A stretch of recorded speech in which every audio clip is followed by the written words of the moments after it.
ma'am. What's the emergency there? My husband's on the floor and he's dying. Sunday morning, about 7 o'clock, I went into the bathroom, and that's when the cardiac arrest hit me, and I was out of it from there. I was walking in the other room and I heard thump, thump, and I thought something had fallen in the pantry. So I waited a couple of seconds, and when I didn't hear him say anything, I said, "Bob, what was that?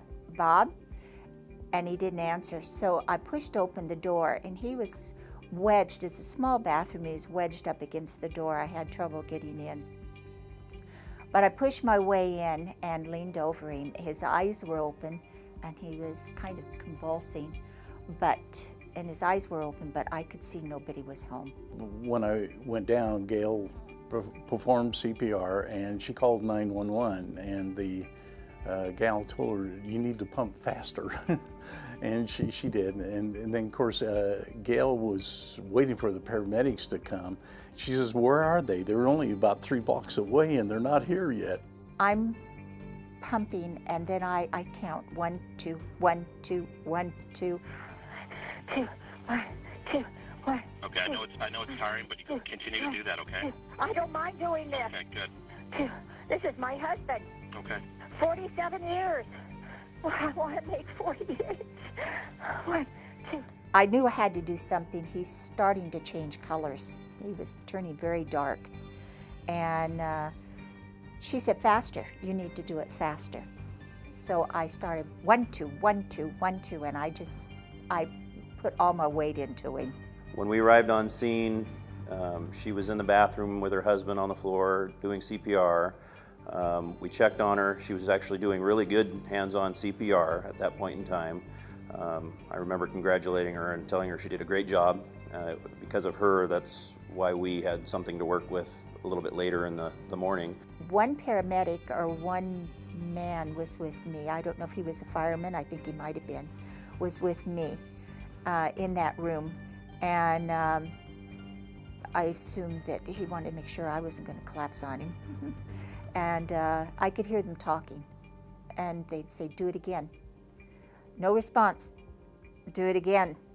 And I figured this went on a long time. It seemed to me forever. Once we got him intubated, we continued CPR. We started what Bill alluded to, the drugs. We started with epinephrine and then shocked him, and then went down another path of the medications. With this, throughout the time, we shocked him 2 times on scene. With that, we went from VFib to PEA to a round of asystole is what we thought, and then eventually we got a heart rhythm back, and then we were transporting and got him to the hospital. Well, I'm thankful for the service and the action that was taking place right away. I'm thankful that, first of all, Gail, I have to thank her for keeping her head in that, because it was quite a shock. You know, you go through, and it's a very confusing time. Whatever it is that you have to do, is that you don't stand back, that you get in, you become involved, that you keep your head, don't do stupid stuff, but keep your head and do something. As soon as she heard him fall and he got to the floor and she checked on him, she made the 911 call, got us coming right away. That was very important, and starting CPR by far has made this outcome what it is today. One of the critical components is early CPR, hard and fast, continuous CPR until ALS arrives. Once we arrive, we continue hard and fast with the CPR, even through intubations and medications. We continue that all the way to the hospital.